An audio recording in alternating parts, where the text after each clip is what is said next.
Hello everyone, I'm your educator Amit. I'll be teaching you social studies, history, geography, economics and polity. This is my new initiative. I'll be teaching all the subjects one by one, all the chapters I'll be covering, okay? And I'll be uploading the videos one by one. If you have any queries, if you want to connect with me, you can connect me on Telegram. This is my ID. You can connect me on Instagram also, and this is my YouTube channel, okay? Today we are going to begin our session with the chapter number 1, the French Revolution, 9th CBSE history chapter number 1, French Revolution. अभी ये जो French revolution का ये जो chapter है ये start होता है एक छोटी स्टोरी से, जहाँ पे पेरिस में हर जगह पे प्रोटेस्ट हो रहा होता है. लोग पेरिस में प्रोटेस्ट कर रहे होते हैं अगेंस्ट द किंग, ठीक है, ऑन द डे ऑफ 14 जुलाई 1789, ठीक है. ये डे पे क्या कर देता है, प्रोटेस्ट हो रहे होते हैं तो राजा स्टेट ऑफ इमरजेंसी इंपोज कर देता है. What is emergency? इमरजेंसी मतलब एक ऐसी सिचुएशन होती है जो राजा जो होता है, जो हर गवर्नमेंट जो होता है वो स्टॉप कर देता है. राजा हर जगह पे आर्मी भेज देता है और जो लोगों का गवर्नेंस है वो स्टॉप हो जाता है. पूरा जो गवर्नमेंट मशीनरी वो स्टैंड स्टिल हो जाता है. मतलब लोगों को प्रोटेस्ट करना अलाउड नहीं होता है, लोगों को बाहर घूमना अलाउड नहीं होता है, 2 से ज़्यादा लोग या लोग ग्रुप में रहना उनको भी अलाउड नहीं होता है, ठीक है. तो राजा क्या कर देता है, इमरजेंसी डिक्लेयर कर देता है ये प्रोटेस्ट को रोकने के लिए. अब ये प्रोटेस्ट को रोकने के लिए राजा उसकी आर्मी भेज देता है कि सिटीज में जाओ और ये जो प्रोटेस्ट हो रहा है इसको रोको और सिटीज में पीस लेके आओ, शांति लेके आओ, ठीक है. तो अभी ये पीस लेके आता राजा. जब उसकी आर्मी भेजता है तो ये आर्मी भेजता है तो लोगों में एक कुछ rumours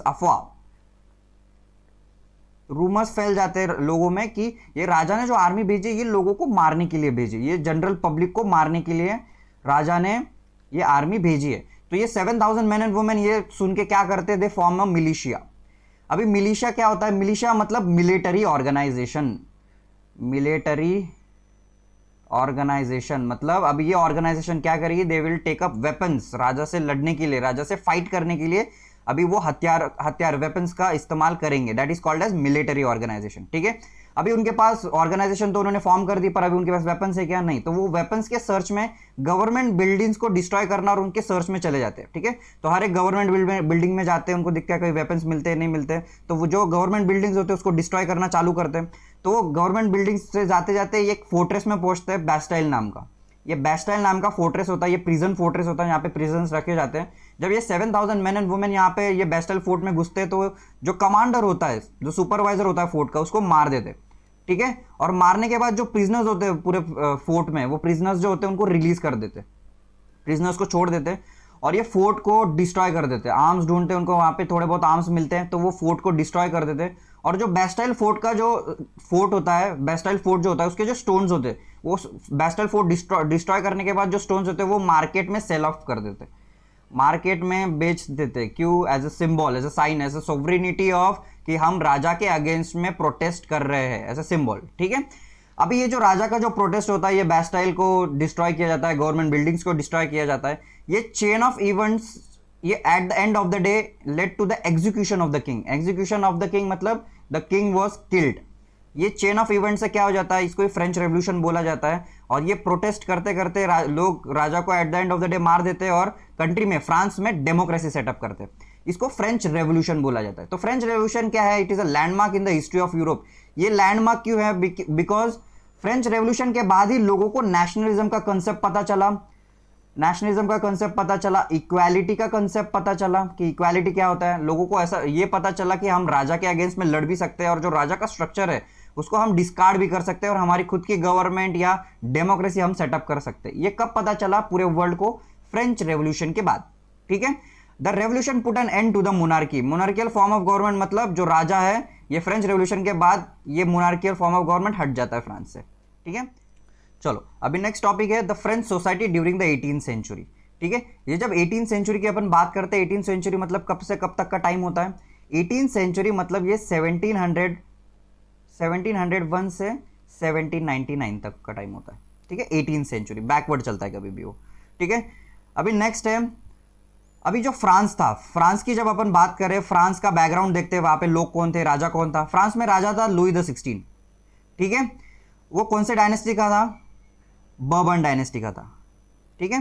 he ascended on the throne in the France in 1774. 1774 में वो राजा बना था और एट द एज ऑफ 20 वो शादी कर लेता. किससे शादी करता है? ऑस्ट्रियन प्रिंसेस मैरी एंटोनेट, ठीक है.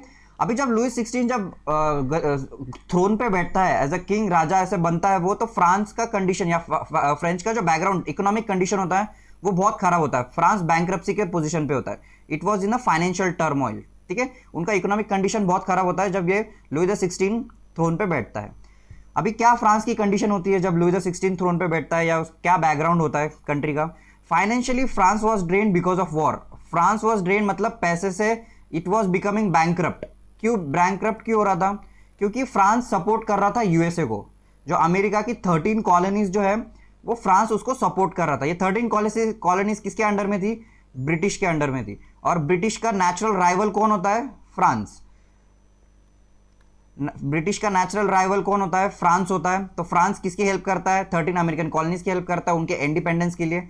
अभी जब फ्रांस उनको इंडिपेंडेंस के लिए हेल्प कर रहा होता है, उनके वॉर के लिए हेल्प कर रहा होता है, उनको पैसे से हेल्प करता है, उनको वेपन से हेल्प करता है, उनको हर चीज से हेल्प करता है, क्योंकि ब्रिटिशर्स उनके एनिमी होते थे।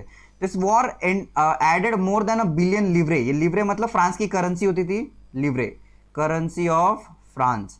अभी वो वॉर की वजह से यूएसए को या 13 अमेरिकन कॉलोनीज को इंडिपेंडेंस दिलाने में फ्रांस इतने पैसे खर्च कर देता है कि उसके ऊपर लोन हो जाता है $1 बिलियन लीवरेज का। कितना लोन? $1 billion leverage. ये बहुत पैसे होते हैं। That has already risen to $2 billion तक चला जाता है वो लोन, ठीक है। The taxes were increase to meet the regular expenses. मतलब अभी इतना लोन पहले ही बहुत ज्यादा हो गया है, यूएसए को हेल्प कर रहे हैं, तो अभी जो टैक्सेस बढ़ाने पड़ रहे थे उसके, क्यों टैक्सेस बढ़ाने पड़ रहे थे? To maintenance of the court. जो कंट्री में उनके कोर्ट चल रहे थे, तो पैलेस था राजा का, उसको मेंटेन करने के लिए भी बहुत पैसे लगते थे। राजा बहुत ज़्यादा लग्जरियस लाइफ एंजॉय करता था, उसके बहुत सारे नौकर चाकर और महल को मेंटेन करने के लिए बहुत ज़्यादा पैसे लगते थे। वो भी टैक्स पेयर्स के पैसे से ही वो सब चीज़ें होती थी। वो आर्मी मेंटेन करने के लिए भी बहुत ज़्यादा पैसे लगते थे। जो कोर्ट होते थे जहाँ पे जो डिस्प्यूट्स होते थे वो एंटरटेन किए जाते थे। अभी गवर्नमेंट चलाना है तो गवर्नमेंट ऑफिसेस में भी पैसा लगेगा, लोगों को सैलरी देनी पड़ेगी। स्कूल्स कॉलेजेस यूनिवर्सिटीज़ होती है, उनको चलाने के लिए भी पैसे लगेंगे, टीचर्स को सैलरी देनी पड़ेगी, ठीक है। तो ये सब खर्चे होते थे, तो उसको खर्चे को मेंटेन करने के लिए वो टैक्सेस बढ़ाता था। एंड द क्वीन और क्वीन जो ज़्यादा राजा और रानी दोनों थे, they used to enjoy a very luxurious life. उनको बाहर कंट्री में क्या चल रहा है वो पता ही नहीं होता था, कि लोगों में गरीबी है, लोग उनकी लाइफ कैसे कर रहे हैं। But they used to have a very luxurious life. वो महल के बाहर कभी जाते भी नहीं थे। They used to enjoy a wonderful life, ठीक है। अभी ये जो फ्रांस था, फ्रांस में 3 स्टेट के लोग होते थे। There were 3 states in France. 18th century में सोसाइटी ये 3 लोगों से बनी थी। ये फर्स्ट स्टेट जो होता है ये क्लेरिकल क्लास होता है। क्लेरिकल क्लास मतलब चर्च। क्लेरिकल क्लास मतलब चर्च। चर्च और उससे रिलेटेड लोग जो होते थे वो फर्स्ट स्टेट में आते थे, ठीक है। The group of person invested with the special function of church, exempted from the taxes. अभी ये चर्च के लोग जो होते थे इनको टैक्स पे नहीं करना पड़ता था, कोई भी टाइप का टैक्स उनको पे नहीं करना पड़ता था, उल्टा वो लोगों से टैक्स कलेक्ट करते थे, ठीक है। They were exempted from the taxes and they had their privileges by birth. मतलब कुछ प्रिविलेजेस थी उनको, कुछ तो भी कुछ प्रिविलेज से मतलब क्या था कि जो पीजेंट्स लोग होते थे, ये थर्ड स्टेट के लोग, ये थर्ड स्टेट के जो लोग होते थे ये पीजेंट्स होते थे। अब ये पीजेंट्स लोगों को चर्च के पास क्या प्रिविलेजेस थी कि कभी भी उनको अगर किसी काम के लिए पीजेंट्स को बुलाना है तो वो हक से बुला सकते हैं, पीजेंट से कुछ टैक्स कलेक्ट कर सकते थे। ये उनको प्रिविलेजेस थी। किसको प्रिविलेजेस थी? चर्च को। उनको क्लेरिकल क्लास भी बोला जाता है। फर्स्ट स्टेट क्लेरिकल क्लास मतलब चर्च और उससे रिलेटेड लोग। अब इनको क्या, चर्च को क्या प्रिविलेजेस थी? वो टैक्स कलेक्ट कर सकते थे और लोगों से उनसे काम करवा के ले सकते थे फ्री ऑफ कॉस्ट, ठीक है। अभी नेक्स्ट स्टेट जो है, ये नेक्स्ट स्टेट मतलब जो नोबेलिटी आता है।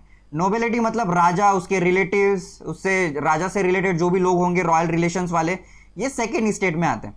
अभी ये भी स्टेट को कोई भी टैक्स पे करने की जरूरत नहीं थी, ना राजा को ना चर्च को, किसी को भी टैक्स पे करने की जरूरत नहीं थी नोबेलिटी क्लास को। अभी नोबेलिटी क्लास में कौन आता है?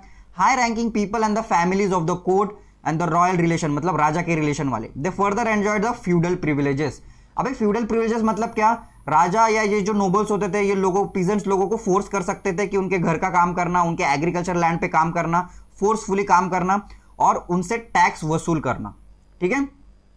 अभी लास्ट आते हैं थर्ड स्टेट के लोग। थर्ड स्टेट के लोग मतलब ये पीजेंट्स आते हैं, नॉर्मल कॉमन पीपल, ठीक है। अभी ये बस थर्ड स्टेट के, they are only the, this are only the people that pay taxes. ये तीनों स्टेट में बस पीजेंट्स ही ऐसे लोग थे जो टैक्सेस पे करते थे। मतलब वो फर्स्ट स्टेट को भी टैक्स पे करते थे और सेकेंड स्टेट को भी टैक्स पे करते थे। और ये थर्ड स्टेट था, इनका पॉपुलेशन सबसे ज्यादा था। They compromise 90% of the total population. मतलब इनकी पॉपुलेशन ज्यादा थी। या आप लोग यहाँ पे फोटो देख सकते हो कैसे गरीब लोग एग्रीकल्चर लैंड पे काम कर रहे हैं। ये सेकंड स्टेट नोबेलिटी के लोग देख सकते हो, महल में रह रहे, they have a very good life, और चर्च के लोग चर्च में, they also have a good life. ठीक है, ये 3 स्टेट के लोग हैं, 18th सेंचुरी में एग्जिस्ट करते थे। पीजेंट्स हर किसी को टैक्स पे करेगा, ये बाकी पहले 2 सेक्शन है वो किसी को टैक्स पे नहीं करते थे, दे एंजॉयड देयर प्रिविलेजेस। ठीक है, अभी नेक्स्ट है plight of common people in old regime. अभी पीजेंट्स को साथ क्या होता था, peasants were obliged to render services, मतलब उनको सर्विस देनी पड़ती थी, चर्च को भी सर्विस देनी पड़ती थी फ्री ऑफ कॉस्ट। सर्विस मतलब उनके लिए काम करना, वर्क करना, to work for church and for the king also, मतलब राजा कभी भी उनको वॉर के लिए बुलाए तो पीजेंट्स को आना पड़ता था, चर्च उनके कोई भी काम के लिए बुलाए तो उनको आना पड़ता था। ठीक है, the church extracted shares of taxes called तीथे टैक्स। अभी चर्च जो था वो तीथे टैक्स कलेक्ट करता था, किससे कलेक्ट करता था, पीजेंट से। जो चर्च टैक्स कलेक्ट करता था उसको तीथे टैक्स बोला जाता है। ठीक है, ये क्वेश्चन में ये एग्जाम में आ सकता है, इसके ऊपर ध्यान रखना। ठीक है, the third state also had to pay taxes to the state, मतलब राजा को भी उनको टैक्स अलग से पे करना पड़ता था, चर्च को अलग से टैक्स पे करना है और राजा को टैक्स अलग से पे करना है। This included direct tax called as tally.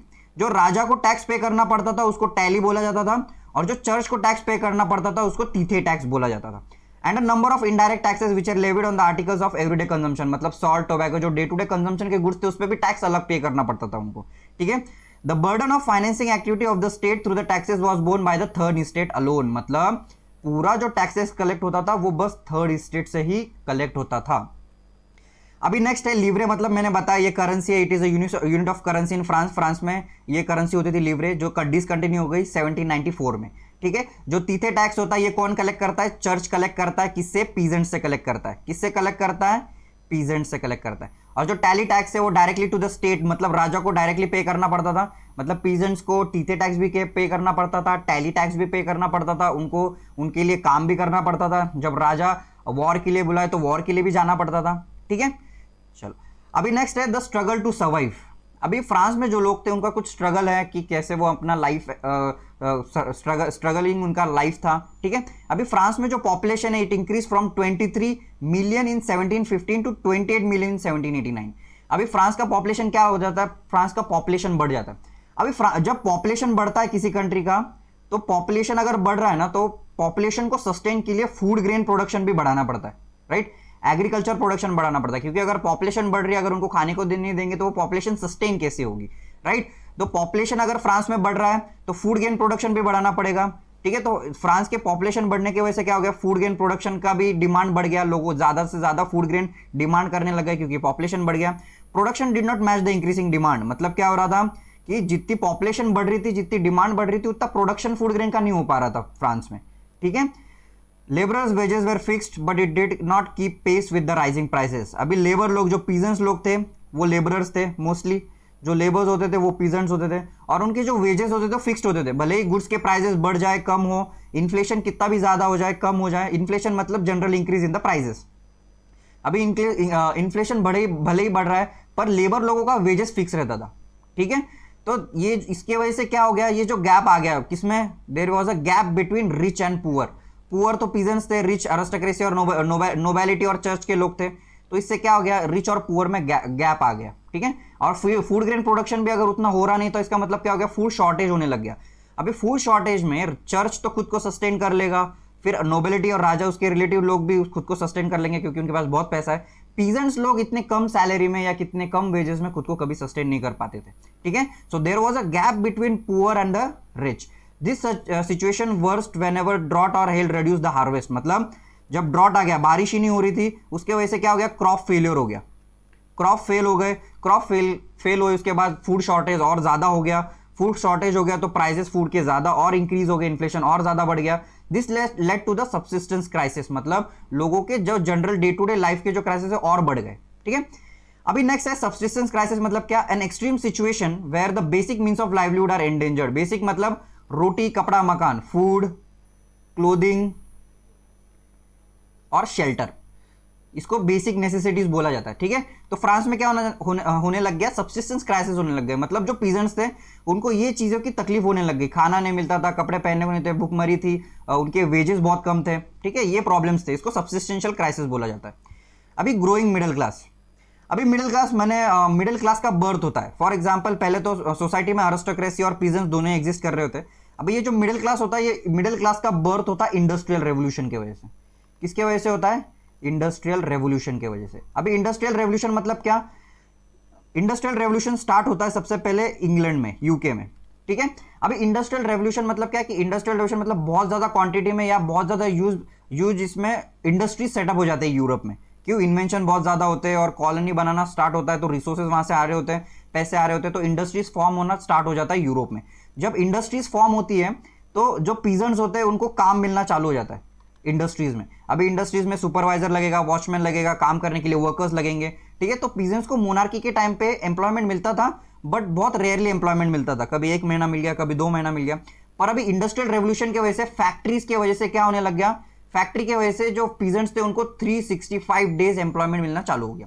अभी 365 डेज उनको जब एम्प्लॉयमेंट मिलना चालू हो गया तो उनको क्या हो गया? अभी उनको जो सर्वाइवल कंडीशंस थे वो अच्छे हो गए। सर्वाइवल कंडीशन मतलब रोटी, कपड़ा, मकान, अभी पैसे मिल रहे हैं तो ये चीज़ों का वो ख्याल रखेंगे। और over a period of time उन्होंने अपने बच्चों को एजुकेशन देना चालू कर दिया, ठीक है। जब अभी उन्होंने एजुकेशन देना चालू कर दिया तो जो पीजेंट सेक्शन थे वो इलिटरेट थे, अभी लिटरेट होने लग गए इंडस्ट्रियल रेवोल्यूशन की वजह से।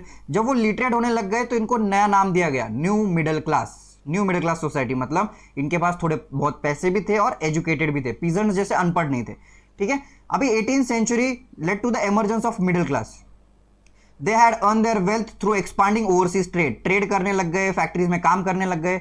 दे एजुकेटेड देमसेल्व्स, अभी काम मिलने लग गया, ट्रेड करने लग गए तो उन्होंने खुद को एजुकेट करना चालू कर दिया, तो वो educated section of the society बन गए। The ideas of the society, और वो राजा के अगेंस्ट जब एजुकेटेड होने लग गए तो उनको समझने लग गया कि राजा अपना गवर्नेंस कैसे चला रहा है, राजा अपना काम कैसे कर रहा है, राजा लोगों को एक्सप्लॉइट कैसे कर रहा है, राजा लोगों को तकलीफ कैसे दे रहा है, ये एजुकेटेड सेक्शन को समझने लग गया। तो धीरे धीरे उन्होंने सोसाइटी कैसी चलनी चाहिए ऐसे आइडियाज डेवलप कर दिए। लोगों में इक्वालिटी होना चाहिए, जो चर्च है, नोबैलिटी है, दोनों में डिफरेंशिएशन है वो नहीं होना चाहिए, ऐसे उनकी डिमांड्स होने लग गई कि जो पीजेंट्स भी है उनको भी इक्वल राइट मिलना चाहिए सोसाइटी में, उनको अनलॉफुली ट्रीट नहीं करना चाहिए, ठीक है। The ideas given by the philosopher like John Locke, Rousseau और मॉन्टेस्क्यू, उन्होंने कुछ फिलोसॉफी दी, लोगों को समझाया, उनको एनलाइटन किया कि सोसाइटी में क्या चीज़ें हो रही है, राजा कैसे कर रहा है, ठीक है।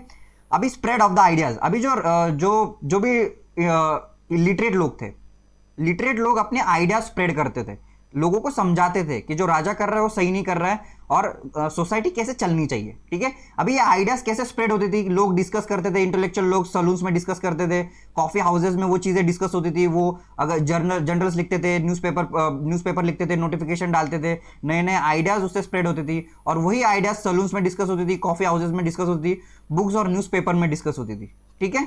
The news that Louis 16 plan to impose further taxes to be able to meet the expenses of the state. अभी इसके बाद लुइस क्या कर देता है? टैक्सेस बढ़ाने के लिए वापस एक मीटिंग रखता है, ठीक है। उसके पहले फिलोसोफर्स कौन थे वो देखते हैं अपन। पहला है जॉन लॉकी। जॉन लॉकी ने बुक लिखा है the two treatises of government, ठीक है। उसमें वो ये बुक में उसने क्या बोला है कि he rejected the doctrine of divine and absolute right of monarch. मतलब उसमें एब्सोल्यूट राइट मतलब राजा जो अपनी खुद की मनमानी करता है, वो बुक में जॉन लॉकी ने बोला है राजा जो अपनी मनमानी कर रहा है वो गलत है। He rejected the doctrine of monarchy, मतलब मोनार्की जो भी चीजें कर रहा है वो जो स्ट्रक्चर है उसको वो रिजेक्ट कर देता है। क्या नाम है पहले फिलोसोफर का? John Locke. नेक्स्ट है रोजेयू। रोजेयू जो है ये carried the idea forward प्रोपोजिंग the idea of government based on social contract. मतलब इसने क्या बोला, रोजेयू ने क्या बोला कि जो राजा है और उसके जो लोग हैं इसमें कॉन्ट्रैक्ट होना चाहिए, एक सोशल कॉन्ट्रैक्ट होना चाहिए जिससे किसी का भी एक्सप्लॉयटेशन नहीं हो, ना राजा का एक्सप्लॉयटेशन हो ना लोगों का एक्सप्लॉयटेशन हो, between the people and their representative. उसके बाद होता है मॉन्टेस्क्यू। मॉन्टेस्क्यू ने बुक लिखा है द स्पिरिट ऑफ लॉज। अभी स्पिरिट ऑफ लॉज ने मॉन्टेस्क्यू ने बोला है कि जो पावर है वो बस राजा के पास नहीं होनी चाहिए, ये जो पावर है वो अलग अलग इसमें डिवाइड होनी चाहिए। फॉर एग्जांपल लेजिस्लेचर में, एग्जीक्यूटिव में और जुडिशरी में। अभी ये जो पावर है आज इंडिया का भी जो पावर है ये तीनों में डिवाइडेड है, ठीक है। तो मॉन्टेस्क्यू ने क्या बोला है, जो राजा का जो पावर है एक ही आदमी को दोगे तो वो लोगों को एक्सप्लॉइट ही करेगा। ये जो पावर है अलग अलग इसमें बांट दो, जैसे कि लेजिस्लेचर मतलब जो लॉज बनाएंगे, एग्जीक्यूटिव मतलब जो कंट्री चलाने का काम करेंगे, और जुडिशरी मतलब court, supreme court, high court जो होता है जहां पे डिस्प्यूट्स एंटरटेन होते हैं। आउटब्रेक ऑफ रेवोल्यूशन, ठीक है। अभी आउटब्रेक ऑफ रेवोल्यूशन मतलब यहाँ पे लुई द 16 का जो बैकग्राउंड कंडीशन होता है, इकोनॉमिक कंडीशन होता है, वो बैंकरप्सी पे आ जाता है। बैंकरप्सी मतलब फ्रांस बैंकरप्ट होने वाला रहता है और मेंटेनेंस को, कंट्री के मेंटेनेंस को, किंगडम के मेंटेनेंस को बहुत ज़्यादा पैसे की ज़रूरत होती है। तो लुई द 16 को टैक्सेस बढ़ाने पड़ते हैं। अभी पैसे कहाँ से आएंगे? टैक्सेस ही बढ़ाने पड़ेंगे तभी राजा के पास पैसे आएंगे। तो Louis the 16 has to increase the taxes because of the financial status of the France, ठीक है। तो the France in the old regime the monarchy did not have the power to impose the taxes, मतलब अभी राजा के वो time पे कैसा था कि स्टेट जनरल होता था। अभी राजा को अगर टैक्सेस बढ़ाना है तो उसको स्टेट जनरल में प्रपोजल पास करना होता है, ठीक है। राजा खुद ब खुद टैक्स बढ़ा नहीं सकता था, he did not have the authority to increase the taxes on his own, ठीक है। तो राजा क्या करता है, लुई 16 क्या करता है, एक स्टेट जनरल का मीटिंग रखता है, स्टेट जनरल का मीटिंग कंडक्ट करता है, ठीक है। वो मीटिंग में सब स्टेट के लोग होते हैं, फर्स्ट स्टेट, सेकेंड स्टेट और थर्ड स्टेट, ये तीनों स्टेट के लोग होते हैं, ठीक है। तीनों स्टेट के लोग अपन ने पहले देखे कौन होते हैं। rather than he had to call a meeting of the state general to which he has to pass his proposal, मतलब ये मीटिंग रखने के, ये मीटिंग में उसको प्रपोजल पास करना पड़ेगा कि टैक्सेस इंक्रीज करना है, सब लोग परमिशन देंगे तो ही राजा टैक्स इंक्रीज कर सकता था।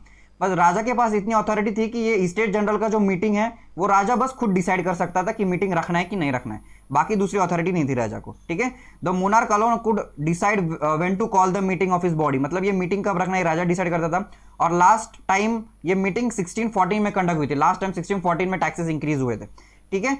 अभी 5 में 1789 लुई 16 क्या करता है, असेंबली का मीटिंग कंडक्ट करता है स्टेट जनरल का, जहां पे वोटिंग होगा, ठीक है। अभी ये जो स्टेट जनरल होता है, मैंने पहले बताया स्टेट जनरल में तीनों स्टेट के लोग होते हैं, first state, second state, third state. First state मतलब चर्च, सेकेंड स्टेट मतलब नोबैलिटी, ठीक है, और थर्ड स्टेट मतलब पीजेंट्स जो एक्चुअल में टैक्स पे करेगा। अभी चर्च टैक्स पे करता था क्या? नहीं। नोबैलिटी टैक्स पे करते थे क्या? नहीं। Peasants were only the people who paid taxes. तो अभी टैक्सेस राजा को बढ़ाना है तो ये दो लोगों को फर्क पड़ेगा क्या? नहीं पड़ेगा कोई फर्क, क्योंकि उनको टैक्स पे ही नहीं करना है, ठीक है। अभी स्टेट जनरल जो होता था, इसमें जो वोटिंग मेथड था वो कैसा था, 1 state is equal to 1 vote, ऐसा मेथड होता था पहले, ठीक है। अभी 1 state is equal to 1 vote मतलब अगर चर्च टैक्सेस बढ़ाने के लिए हाँ कर दे तो उसका एक 1 वोट हो गया, नोबैलिटी टैक्स बढ़ाने के लिए हाँ कर दे तो 1 हो गया। अभी पीजेंट्स तो टैक्स बढ़ाने के लिए नहीं बोलेंगे तो उसका ये रेशो कैसे हो जाता है, 2:1 का हो जाता है, ठीक है। तो मतलब दो लोगों को टैक्सेस बढ़ाना है, एक ही आदमी जिसको टैक्सेस नहीं बढ़ाना है, तो टैक्सेस जो मेजोरिटी है उसका सुना जाता है तो टैक्सेस बढ़ाने ही पड़ेंगे, ऐसा होता था पहले, ठीक है। इंक्रीज टैक्सेस ऐसा होता था, ठीक है। पर अभी इस बार जो स्टेट जनरल है, यहाँ पे स्टेट जनरल में कौन पार्टिसिपेट कर रहा है, न्यू मिडिल क्लास पार्टिसिपेट कर रहा है। मिडिल क्लास मैंने पहले बताया इनका बर्थ कैसे होता है, ठीक है। न्यू मिडिल क्लास अभी जो educated section of the society है, एजुकेटेड है मतलब पढ़े लिखे हैं ये लोग। अभी ये लोग क्या करेंगे, इनको समझता है कि राजा का सिस्टम कैसा है, स्टेट जनरल कैसा काम करता है, राजा क्या प्रपोजल रखने वाला है। पहले जो पीजेंट्स होते थे वो इलिटरेट होते थे, उनको नहीं पता होता था कि राजा कैसे गवर्नेंस चला रहा है, स्टेट जनरल कैसे काम कर रहा है, वोटिंग किस चीज की हो रही है, ये चीजें नहीं समझती थी। पर न्यू मिडिल क्लास अभी एजुकेटेड थे, वो होशियार थे, उनको पता था कि राजा क्या कर रहा है।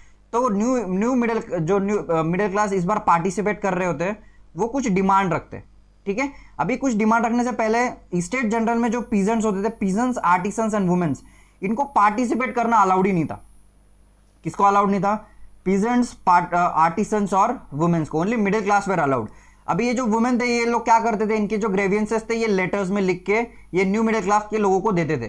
तो आपके टेक्स्ट बुक में दिया there were more than 40,000 letters collected कि लोगों के जो ग्रेवियंसेस है, जो डिस्प्यूट्स है, वो स्टेट जनरल में पढ़े जाए और उनका प्रॉब्लम सॉल्व किया जाए। ऐसे 40,000 लेटर्स कलेक्ट हुए थे न्यू मिडिल क्लास के पास, ठीक है। अभी न्यू मिडिल क्लास लोग जो एजुकेटेड लोग हैं, अभी वो क्या करते हैं, ये जो सिस्टम होता है 1 state is equal to 1 vote, ऐसा सिस्टम होता है। मतलब अगर कभी भी टैक्सेस बढ़ाना है तो वो कंफर्टेबली बढ़ा सकते थे, क्योंकि चर्च और नोबेलिटी को कोई फर्क नहीं पड़ता है, तो 2:1 के रेशियो से हर बार टैक्सेस बढ़ाए जाते थे। तो इस बार न्यू मिडिल क्लास का क्या डिमांड होती है, the third state demanded the voting should be conducted where 1 member should be have 1 vote. मतलब अभी न्यू मिडिल क्लास लोग बोलते हैं कि ये वोटिंग सिस्टम है, ये चेंज कराओ। वोटिंग सिस्टम कैसा होना चाहिए, 1 member is equal to 1 vote, ऐसा होना चाहिए। पहला क्या होता था, पहले होता था 1 state is equal to 1 vote. अभी इससे कन्वर्ट करके क्या चाहिए उनको, 1 member is equal to 1 vote. मतलब अभी ये स्टेट में जनरल स्टेट जनरल में फर्स्ट स्टेट के होते थे, सेकेंड स्टेट के होते थे और थर्ड स्टेट के होते थे।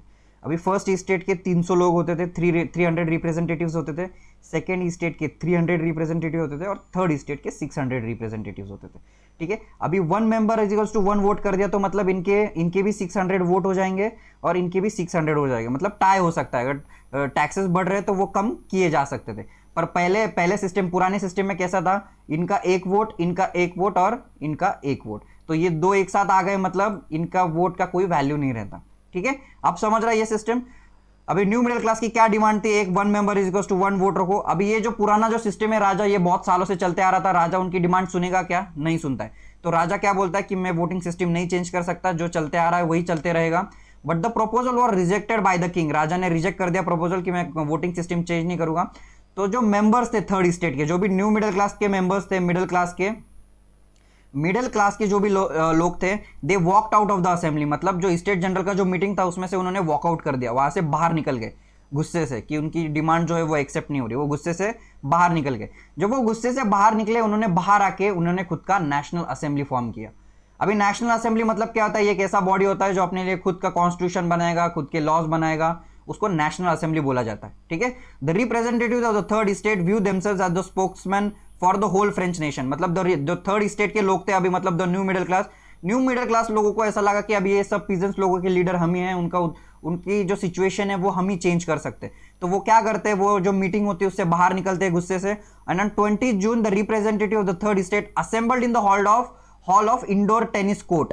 ये जो हॉल होता है, ये यहाँ पे नेक्स्ट स्लाइड में दिया है, ये हॉल है, hall of indoor tennis court. ठीक है, ये हॉल में जमा होते हैं और they on the ground of Versailles. और यहाँ पे क्या डिक्लेयर करते हैं? They declare themselves as national assembly. मतलब फ्रेंच की नेशनल असेंबली हम है, फ्रांस के लिए लॉज हम, पीजेंट्स के लिए हम खुद बनाएंगे। अभी दे स्वॉन टू, मतलब ये क्या करते हैं, शपथ लेते हैं, to draft a constitution of France. मतलब अभी फ्रांस का कॉन्स्टिट्यूशन बनाएंगे। कॉन्स्टिट्यूशन मतलब रूल बुक होता है बेसिकली। अभी रूल बुक बनाएंगे, लोगों के लिए रूल बुक बनाएंगे। That would limit the powers of the monarch. मतलब जो मोनार्की की जो पावर है वो रिड्यूस कर देंगे। मोनार्की जो अभी एब्सोल्यूट मोनार्की है, राजा अपने मनमानी कैसे भी कर रहा है, तो राजा की जो पावर्स है वो कॉन्स्टिट्यूशन में हम कम कर देंगे। ये कौन बोलता है? नेशनल असेंबली बोलती है। नेशनल असेंबली कौन बनाता है? न्यू मिडिल क्लास बनाते हैं। ठीक है, ये टेनिस कोर्ट है, यहाँ पे ये सब डिक्लेरेशन हुआ था, कॉन्स्टिट्यूशन बनाने का, नेशनल असेंबली फॉर्म हुई थी। ठीक है, टेनिस कोर्ट। अभी जो थर्ड स्टेट जो थे, ये थर्ड स्टेट को लीड कौन करता था? लीड मतलब इनका लीडर कौन था? ठीक है, पहला था मिराबियो। अभी फर्स्ट स्टेट, सेकंड स्टेट और थर्ड स्टेट, ये फर्स्ट और सेकंड स्टेट में कुछ लोग ऐसे थे, there were some people who supported peasants. मतलब वो उनको ऐसा लगता था कि जो पीजेंट्स के साथ हो रहा है वो गलत हो रहा है। ठीक है, तो वो पीजेंट्स को सपोर्ट करते थे। ये उसमें से मिराबियो था। मिराबियो जो था ये नोबल क्लास का था। ठीक है, he was from a noble class, he delivered powerful speeches, influential speeches देता था, peasants को मोटिवेट करता था। ठीक है, उनको सपोर्ट करता था बेसिकली। ठीक है, तो उसने he assembled at the Versailles के लोगों को, जो peasants आए थे वहां पे, उनको बहुत ज्यादा मोटिवेट किया था। और ये दूसरा है अबेसियाज। अबेसियाज जो था ये प्रीस्ट क्लास का था। प्रीस्ट क्लास मतलब चर्च का। तो वो एक पैम्पलेट भी लिखता था, उसका नाम था what is the third state. मतलब ये पैम्पलेट में लिखता था कि ये थर्ड स्टेट के लोग कौन है, ये पीजेंट्स हैं, उनकी लाइफ कैसी है, उनकी कंडीशन कैसी है, राजा उनके साथ क्या कर रहा है, उनके साथ उनकी वर्किंग कंडीशन कैसी है, उनको वेजेस कितने कम मिल रहे हैं, ये सब चीजें लिखी जाती थी। ठीक है, अभी नेक्स्ट है, जब नेशनल असेंबली बिजी थी उनका कॉन्स्टिट्यूशन बनाने में, ड्राफ्ट बनाने में, तो बैकग्राउंड में सिटी में क्या हो रहा था, कंट्री में क्या हो रहा था, वो कंट्री में प्रोटेस्ट हो रहे थे। ठीक है, यहाँ पे जब कॉन्स्टिट्यूशन एक साइड में बन रहा था, दूसरे साइड में कंट्री में प्रोटेस्ट हो रहे थे हर जगह पे। ठीक है, क्यों प्रोटेस्ट हो रहे थे? कंडीशन क्या थी फ्रांस की वो टाइम पे? There was a severe winter, मतलब बहुत ज्यादा स्नो हो गया था। स्नो की वजह से क्रॉप फेलियर हो गया था। There was a crop failure हो गया तो क्या हो जाता है? एग्रीकल्चर ठीक से नहीं होता है, तो जो प्राइसेस होते हैं क्रॉप्स के, there is a increase in the prices of crops. अगर क्रॉप्स के प्राइसेस इंक्रीज हो गए मतलब क्या हो गया? इन्फ्लेशन हो गया। इन्फ्लेशन, जब क्रॉप के प्राइसेस इंक्रीज कब होते हैं? क्योंकि वहां पे शॉर्टेज होता है, शॉर्टेज ऑफ फूड।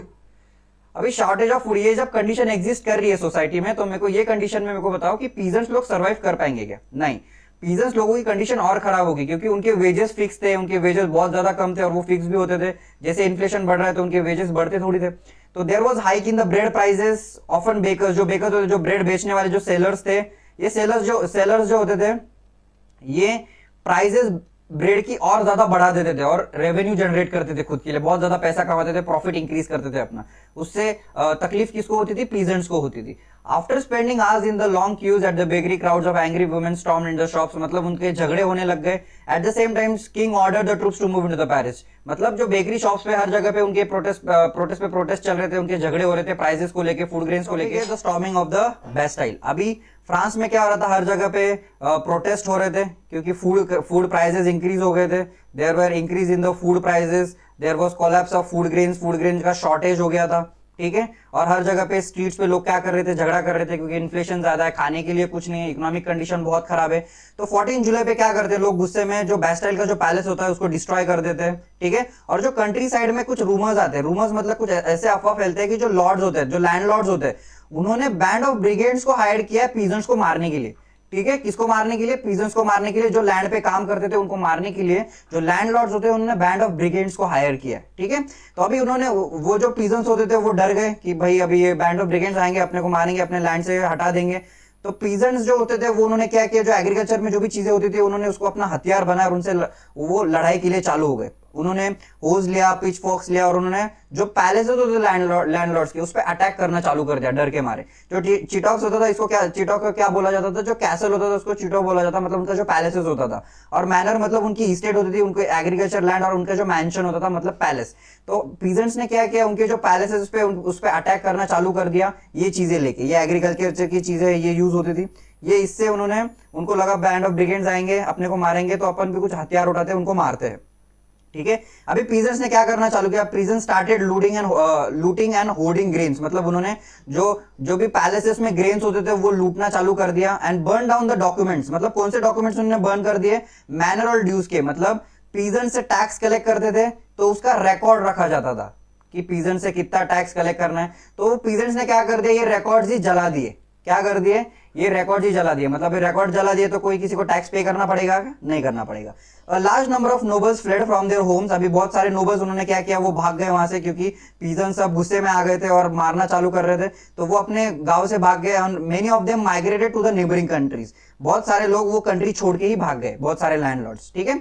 अभी लुई द 16, अभी ये सब बैकग्राउंड में हर जगह पे प्रोटेस्ट चल रहा था। तो लुई द 16 राजा को ऐसा लगा कि अभी ये लैंडलॉर्ड्स के घर में जाके घुस रहे, उनको मार रहे, तो मेरे भी पैलेस में घुसेंगे और मेरे को भी मारेंगे। तो लुई द 16 डर के मारे क्या करता है, रिकॉग्नाइज करता है नेशनल असेंबली को, मतलब क्या बोलता है, जो तुमने नेशनल असेंबली फॉर्म किए, मैं उसको लीगल रिकॉग्निशन देता हूं, मैं उसको मानने के लिए तैयार हूं। तुम अपना कंट्री बनाओ, तुम अपने लॉज बनाओ, ठीक है, मेरे को तकलीफ मत दो या मेरे को कुछ मत करो, ठीक है। And accepted the principal that his powers would now from be checked by the constitution, मतलब जो नेशनल असेंबली ने जो कॉन्स्टिट्यूशन बनाया है मैं उसको एक्सेप्ट करने के लिए तैयार हूं, ठीक है। बस मुझे मारो मत या मुझे हटाओ मत, मैं तुम्हारा जो कॉन्स्टिट्यूशन है वो उसको एक्सेप्ट करने के लिए तैयार हूं। ऐसा किसने बोला, लुई द 16 ने बोला, डर के मारे।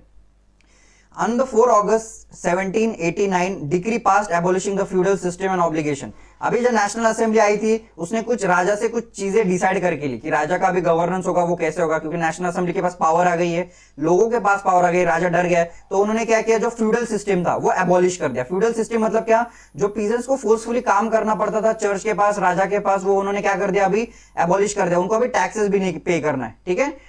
Members of the clerical class too were force to give up their pledges, मतलब अभी जो टैक्सेस जो इसको चर्च को भी पे करना पड़ता था वो भी क्या हो गया, अभी डिस्कार्ड हो गए। तीथे टैक्स वाज आल्सो एबॉलिश, मतलब टैली और तीथे टैक्स जो था वो दोनों एबॉलिश हो गए। Lands owned by the church were confiscated, मतलब क्या, चर्च के पास जितना भी लैंड था वो सब नेशनल असेंबली ले लिया, ठीक है।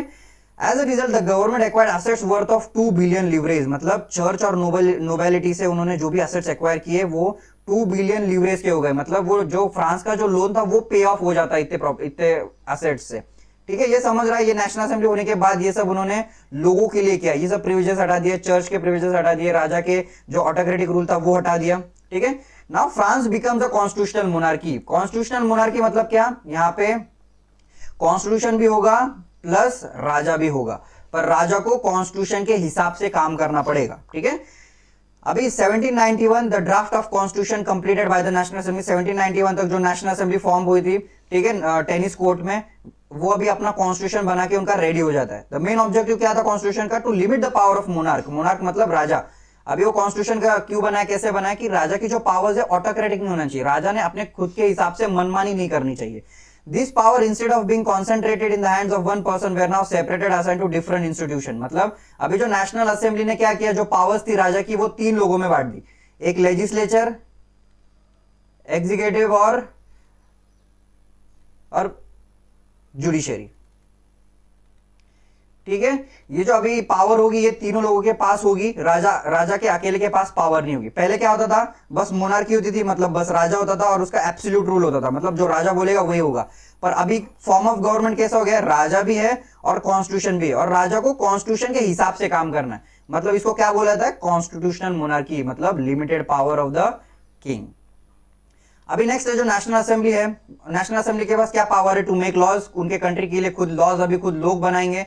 अभी election indirectly by the active citizen, जो इलेक्शन होगा वो एक्टिव सिटीजन उस पर वोटिंग करेंगे। मैं बताता हूँ एक्टिव सिटीजन और पैसिव सिटीजन क्या होता है। अभी एलिजिबिलिटी क्या होगी इलेक्शन के लिए, a man had to belong to the highest bracket of the tax payer, मतलब उसने टैक्स पे करना चाहिए और हाईएस्ट टैक्स पेयर होना चाहिए, वो एलिजिबिलिटी है। ओनली मैन, ठीक है, यहाँ पे वुमेन नहीं है, there is only man not a women, women को राइट नहीं है अभी तक, ठीक है। There are two types of citizen, पहला है पैसिव सिटीजन है, मतलब remaining man and all women. Active citizen मतलब मैन अबव 25, मतलब ऐसे मैन, ओनली मैन जो 25 के अबव है एंड जो टैक्स पे करते हैं equal to at least 3 days of the labour work, मतलब कितना टैक्स पे कर रहे हैं वो, अगर महीने भर काम कर रहे तो 3 days ऑफ लेबर वर्क को टैक्स पे कर रहे, ठीक है। तो ऐसे मैन उनको ही वोटिंग का अधिकार दिया गया था।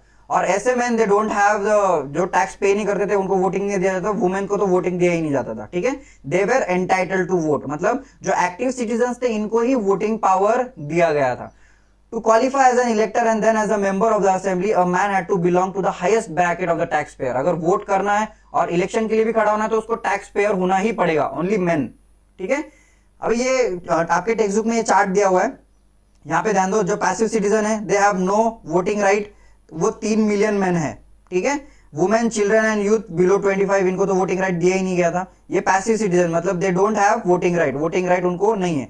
उसके बाद है एक्टिव सिटीजंस, ये वोटिंग राइट इनको दिया जा रहा है, they are about 4 million of them, ठीक है। पॉपुलेशन ऑफ 28 मिलियन में से 4 मिलियन ही लोग वोटिंग कर पा रहे हैं यहाँ पे। अभी वो वोटिंग किसको करेंगे, इलेक्टर्स को वोट करेंगे, मतलब 50,000 मेंस को वो वोट करेंगे। ये 50,000 मेंस जो है ये नेशनल असेंबली में जो मेंबर्स बैठेंगे 745 मेंबर्स, वो उनके लिए वोट करेंगे, ठीक है। अभी ये जो नेशनल असेंबली होगी वो किसको कंट्रोल करेगी, नेशनल असेंबली जो होगी वो मिनिस्टर्स को कंट्रोल करेगी, मतलब जो गवर्नमेंट चला रहा है वो राजा को भी कंट्रोल करेगी, ठीक है।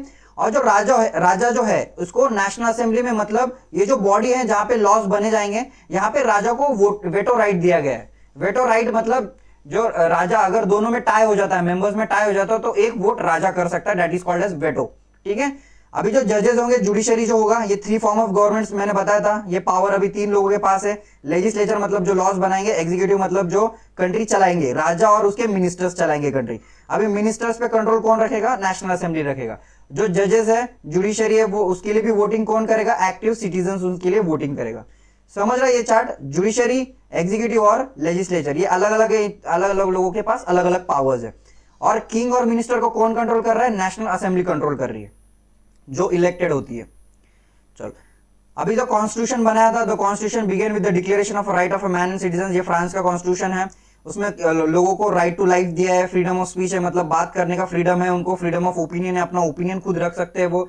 There is equality before law, मतलब भले ही आदमी चर्च का हो, फर्स्ट स्टेट का हो, नोबेलिटी का हो, या खुद राजा हो या पीजेंट हो, तीनों को क्या होगा, equal, they will be treated equally before the law, treated equally before the law, treated equally before the law. Next है France abolishes monarchy and becomes a republic. अभी मोनार्की मतलब राजा और उसकी प्रजा, रिपब्लिक मतलब क्या, अभी तक क्या था, कॉन्स्टिट्यूशनल मोनार्की सेटअप हो गई थी, मतलब हेड ऑफ द स्टेट कौन था, राजा था, हेड ऑफ द स्टेट राजा था और उसके साथ कॉन्स्टिट्यूशन था, ठीक है। हेड ऑफ द स्टेट क्या है, यहाँ पे किंग है और उसको कॉन्स्टिट्यूशन फॉलो करना पड़ रहा है, ठीक है। अभी फ्रांस क्या हो जाती है, रिपब्लिक हो जाती है। रिपब्लिक का मतलब क्या होता है, when the head of the state, when the head of the state is elected. अभी जो पहले राजा होता था वो इलेक्टेड होता था, नहीं, राजा जो है एग्जिस्टिंग उसको हेड ऑफ द स्टेट बनाया जाता था। पर अभी रिपब्लिक का मतलब क्या है कि मतलब अभी फ्रांस क्या हो रहा है, जिसका head of the state elected होगा उसको रिपब्लिक बोला जाता है। फ्रांस अभी रिपब्लिक बनेगा। अभी Louis the 16 entered into the secret negotiations with the king of Prussia. अभी लुई द 16 क्या करता है, उसकी पावर्स हटा लिए, नेशनल असेंबली में उसके पावर्स कट कर दिए, उसको अभी कॉन्स्टिट्यूशन फॉलो करना पड़ रहा है, ठीक है। उसको अभी कॉन्स्टिट्यूशन असेंबली का सुनना पड़ रहा है। राजा अपनी खुद की पहले मनमानी करता था, अभी उसको लोगों का सुनना पड़ रहा है, लोग जैसे बोलेंगे उसको वैसे करना पड़ रहा है। तो वो लुई द 16 को अच्छा नहीं लगा, तो लुई द 16 पीछे से कॉन्स्पिरेसी करता है, पीछे से एक गेम प्लान करता है कि ये नेशनल असेंबली को मैं अभी डिस्कार्ड कर देता हूं, इनको हटा देता हूं, बाहर की राजा की हेल्प लेता हूं। किसकी हेल्प लेता है ये, किंग ऑफ प्रशिया के साथ वो निगोशिएशंस में आता है कि चलो अभी नेशनल असेंबली को भगाते। After the king could do anything, the National Assembly voted in April 1792 to declare war against Prussia. अभी जब राजा पीछे एक गेम प्लान कर रहा होता है, ये नेशनल असेंबली को समझ जाता है कि ये राजा कुछ तो भी पीछे खिचड़ी पका रहा है, ठीक है, तो नेशनल असेंबली को हटाने का एक प्लान बना रहा है। तो नेशनल असेंबली क्या करती है, राजा कुछ करने से पहले ही 1792 में वॉर डिक्लेयर कर देती है अगेंस्ट प्रशिया एंड ऑस्ट्रिया, ठीक है। अभी प्रशिया, ये जो राजा था, इसके अगेंस्ट वो कॉन्स्पिरेसी कर रहा था, उसके साथ ही मिलके नेशनल असेंबली को हटाने का प्लान कर रहा था। और ऑस्ट्रिया जो है ये उसका ससुराल था, जो मैरी एंटनी उसकी जो वाइफ थी वो उसका ससुराल था ऑस्ट्रिया, उस पर भी नेशनल असेंबली ने हमला कर दिया। अभी reaction among the French people, जब राजा जो कॉन्स्पिरेसी कर रहा था तो फ्रेंच पीपल का रिएक्शन क्या था? थाउजेंड्स ऑफ वॉलंटियर्स, जो थाउजेंड्स ऑफ कंट्री में जो लोग थे उन्होंने वॉलंटियर किया। क्या के लिए वॉलंटियर किया? To join the army against the king. मतलब राजा के अगेंस्ट में लड़ना है तो सब लोगों को जोश आ गया, क्योंकि लोगों को पहले से ही राजा के अगेंस्ट में बहुत ज्यादा गुस्सा था कि राजा को हटाना है। तो क्या कर रहे थे, आर्मी में खुद ही भर्ती हो जाते थे राजा के अगेंस्ट में फाइट करने के लिए। They saw this war as a war of people against the king. मतलब वो ये वॉर को कैसे देखते थे कि ये वॉर बस एक कंट्री और दूसरे कंट्री के बीच में नहीं है, ये वॉर लोगों के और राजा के बीच में है। And the aristocracies all over the Europe. Patriotic songs were sung among the Marseillaise. ये मार्शलीज जो सॉन्ग है ये compose by Rouget de Lisle, was the sung for the first time by the volunteers from the Marseillais, ठीक है। अभी ये जो song है ये आज ये नेशनल एंथम बन जाता है फ्रांस का बाद में। आज प्रेजेंट में फ्रांस का नेशनल एंथम है मार्सेलीज, ठीक है। अभी ये Marseillaise now the national anthem of France. Marseillaise को बाद में नेशनल एंथम बनाया जाता है। The revolutionary wars brought losses to and economic difficulties to the people. अभी ये जो वॉर्स हुए बीच में, प्रशिया के साथ वॉर किया, ऑस्ट्रिया के साथ वॉर किया, वापस फ्रांस में क्या हो जाता है, इकोनॉमिक डिफिकल्टीज आ जाती है। इकोनॉमिक डिफिकल्टीज मतलब क्या होता है, जो इकोनॉमी है वो कोलैप्स होना चालू होती है, लोगों को इकोनॉमी जो स्लो डाउन हो जाता है, लोगों के पास पैसा नहीं होता है, जो इंडस्ट्रीज होती है वो ठीक से काम नहीं कर रही होती है, काम ठीक से नहीं चल रहा होता है। While the men were away fighting at the front, women were left to cope with the task of earning and living. अभी जब वॉर चल रहे होते हैं तो मेन तो वॉर पे चले जाते हैं, अभी घर का काम किसको करना पड़ता है, वुमेन को करना पड़ता है। मतलब उनको वुमेन्स को पैसा भी कमाना पड़ता है और घर भी संभालना पड़ता है। Last section of the population were convinced that the revolution had to be carried further, as the Constitution of 1791 gave political right only to the richer section of the society. मतलब अभी लोगों को क्या लग रहा था कि भले अभी कॉन्स्टिट्यूशनल मोनार्की सेटअप हो गई है, कॉन्स्टिट्यूशन बना है, पर ये कॉन्स्टिट्यूशन जो बना है ये बस richer section of the society को ही राइट्स देता है, पुअर लोगों को राइट्स नहीं देता। पहले अपन ने देखा कि only men above 25 who pay taxes were given the voting right. सबको वोटिंग राइट मिला है क्या? नहीं मिला है अभी तक। मेजॉरिटी ऑफ द पीपल अभी उनको वोटिंग राइट नहीं मिला, उनको क्या लग रहा है, एलिनेटेड फील हो रहा है। मतलब क्या, उनको ऐसा लग रहा है कि ये जो कॉन्स्टिट्यूशन बना, ये देश बना, ये हमारे लिए काम नहीं कर रहा है। तो उनका मतलब वो स्ट्रगल जो था, वो रिवोल्ट अभी वापस कंटिन्यू होने वाला था, ठीक है। अभी जो कुछ पॉलिटिकल क्लब्स थे फ्रांस में, पॉलिटिकल क्लब्स में एक फेमस क्लब था political Jacobin club. Jacobin club, अभी ये जैकोबिन क्लब है, ये सेंट जो चर्च होता था सेंट जैकोबिन, उसके नाम से ये क्लब रखा गया है। सेंट जैकोबिन चर्च के पास में ये डिस्कशंस कंडक्ट करते थे कि राजा कैसे काम कर रहा है। ये पॉलिटिकल डिस्कशंस वहां पे होते थे, लोगों को समझाया जाता था कि राजा कैसे काम कर रहा है, कॉन्स्टिट्यूशन कैसे चल रहा है, ठीक है। डिबेट डिस्कशंस होते थे कि किसने कैसा काम किया है, कौन से सोसाइटी का अच्छा काम हो रहा है, कौन से सोसाइटी का बुरा काम हो रहा है। तो वो सब डिस्कशंस, पॉलिटिकल डिस्कशंस ये क्लब्स में होते थे। तो उसमें से फेमस क्लब था जैकोबिन क्लब, जो सेंट जैकोबिन जो चर्च था उसके पास ये डिस्कशंस होते थे, इसलिए उसका वो क्लब का नाम जैकोबिन क्लब दिया है, ठीक है। Got its name from the former convent of Saint Jacobin Paris. अब ये जो कॉन्वेंट होता है, building belonging to the community devote to the religious life, उसको कॉन्वेंट बोला जाता है। Women too had to be active throughout this period, form their own clubs. Women ने भी उनको तो पार्टिसिपेशन मिला नहीं है, तो वुमेन भी अपने खुद के क्लब्स फॉर्म करते। अभी जो जैकोबिन क्लब है ये सबसे फेमस क्लब था, यहाँ का सबसे बड़ा क्लब था, ठीक है। The members to this club mainly belong to the less prosperous section of the society. मतलब यहाँ पे पीजेंट्स लोग होते थे और पुअर पीपल ज्यादा होते थे ये क्लब में। Small shopkeepers, artisans such as shoe makers, pastry cooks etcetera, ये सब लोग होते थे, आर्टिसंस, पीजेंट्स वगैरह, ठीक है। ड्रेस डिफरेंटली, मतलब उनका जो ड्रेस कोड होता था वो भी बहुत अलग होता था। दे वॉर लॉन्ग स्ट्रिप ट्राउजर्स, क्या पहनते थे वो, लॉन्ग स्ट्रिप ट्राउजर्स पहनते थे। And self develop apart from fashionable, मतलब लोगों से हटके दिखते थे, समझ में आते थे कि बाबा ये जैकोबिन क्लब के लोग हैं, ठीक है। अभी इनका लीडर कौन होता था जैकोबिन क्लब का? मैक्सिमिलियन रोबेस्पियर, ये उसका लीडर होता था जैकोबिन क्लब का।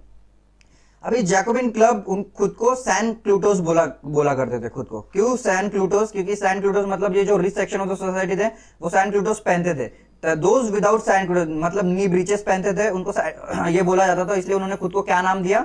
सैन क्लूटोस नाम दिया। वो क्योंकि नी ब्रीचेस पहनते नहीं थे पीजेंट्स लोग, जो गरीब लोग होते थे वो नी ब्रीचेस पहनते, ये फैशनेबल आइटम जो ये पैंट की जगह पे पहना जाता था, इसको नी ब्रीचेस बोलते थे। इसलिए जैकोबिन क्लब्स के जो मेंबर्स थे उन्होंने खुद को क्या नाम दिया, सैंस क्लूटोज, मतलब without knee breeches. Sans culottes men wore in addition to the red cap, वो रेड कैप भी पहना करते थे, दैट सिंबलाइजेस लिबर्टी, मतलब जो रेड कैप होती थी वो क्या सिंबलाइज करती थी, लिबर्टी को सिंबलाइज करती थी। Women however not allowed to do so, women को भी अथॉरिटी नहीं थी कि तुम रेड कैप पहनो और इसको जैकोबिन क्लब में तुमको एंट्री नहीं मिलेगी, ऐसा, ठीक है। अभी summer of 1792 Jacobin planned a rebellion of a large number of Parisians who were angered by the short supplies and food chain.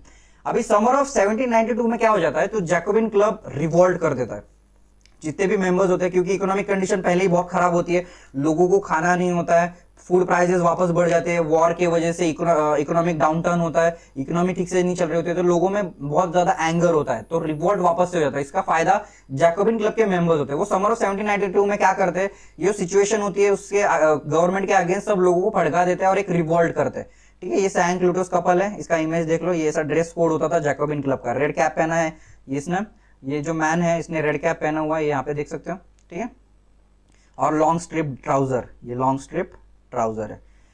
अभी on 10th August 1792 the Jacobins attacked the palace of Turelis with a large number of Parisians, ठीक है, kill the Kings guard. वो क्या करते हैं, अभी revolt करते हैं जैकोबिन क्लब के लोग, रिवोल्ट कर देते हैं, राजा के गार्ड्स को मार देते हैं और किंग जो है उसको हॉस्टेज बना लेते हैं, मतलब उसको कैदी बना लेते हैं, ठीक है। Later assembly voted to imprison the royal family, और जो फिर जो अभी नेशनल असेंबली वो किसके अंडर में चले जाती है, जैकोबिन क्लब के अंडर में चले जाती है। जैकोबिन क्लब अपना खुद का गवर्नमेंट फॉर्म करता है और उसके अगेंस्ट ये जब रॉयल फैमिली होती है उसको क्या कर देते हैं, वो जेल में डाल देते हैं।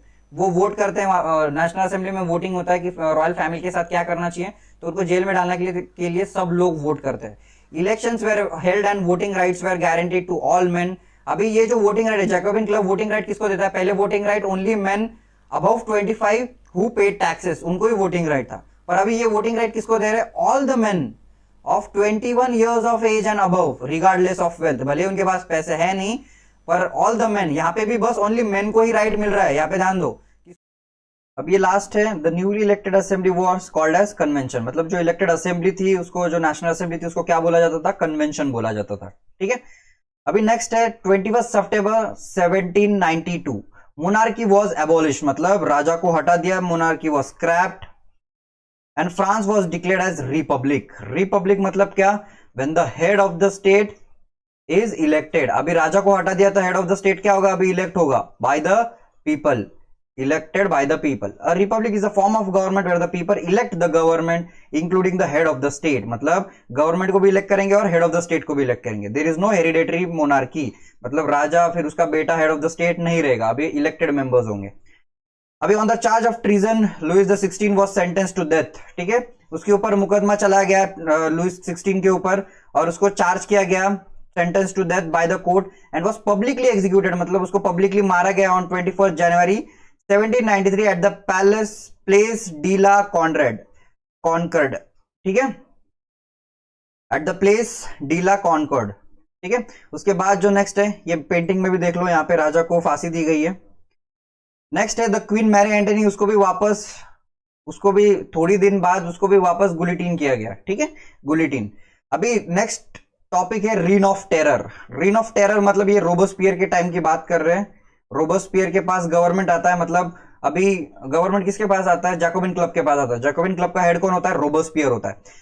अभी रोबोस्पियर है 1793 से 1794 तक होता है। Robespierre followed a policy of severe control, मतलब बहुत ज्यादा डिसिप्लिन्ड, मतलब अगर फॉलो करना है तो फॉलो ही करना है, ऐसा अप्रोच वो रखता है, ऐसी पॉलिसीज फ्रेम करता है, और अगर वो फॉलो नहीं किया तो लोगों को पनिशमेंट भी देता है, ठीक है। All those who saw as being enemies of the republic, ex nobles and clerical members of the other political parties, even the member of his own parties were arrested. मतलब रोबोस्पियर को कभी भी ऐसा लगता था कि कोई आदमी उसका एनिमी है या उसके खिलाफ बात कर रहा है, उसके न्यूज़पेपर में उसके खिलाफ, उसके गवर्नमेंट के खिलाफ कोई बोल रहा है, उसके खुद के लोग भी अगर उसके खिलाफ बोल रहे तो वो उसको टॉलरेट नहीं होता था, उनको क्या करता था, अरेस्ट करता था, इंप्रिजन करता था, ठीक है, और कभी कभी गुलिटीन भी कर देता था, ठीक है। If the courts found them guilty they were guillotined, ये गुलिटिन का मशीन है, मतलब यहाँ पे उसका सर रखा जाता है आदमी का, और ये जो ब्लेड होता है ये सीधा उसका सर कट कर देता है, इसको गुलिटिन बोला जाता है। ठीक है, अभी ट्रीजन मतलब जब बिट्रे करते हैं तुमको, तुम्हारे खुद के कंट्री को, that is called as treason, betrayal. और गुलेटिन मतलब ये डिवाइस होता है जिससे लोगों को मारा जाता है।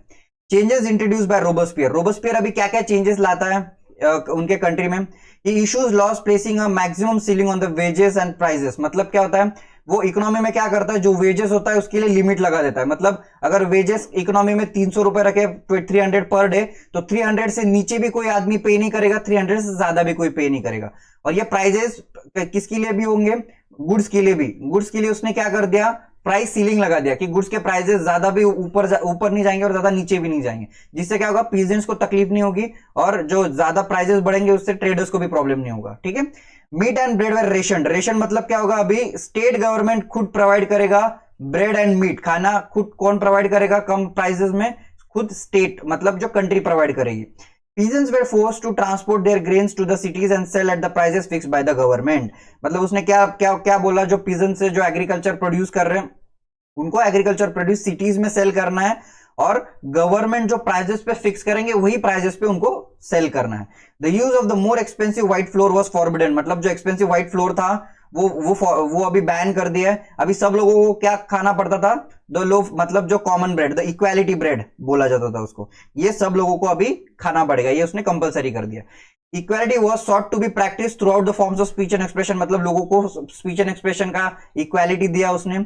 Instead of the traditional monsieur and madam, all French men and women were henceforth citoyen and citoyenne. मतलब क्या, जो मैडम और सर पहले बोला जाता था उनको अभी क्या बोला जाएगा, सिटायन एंड सिटायनी, सिटीजन।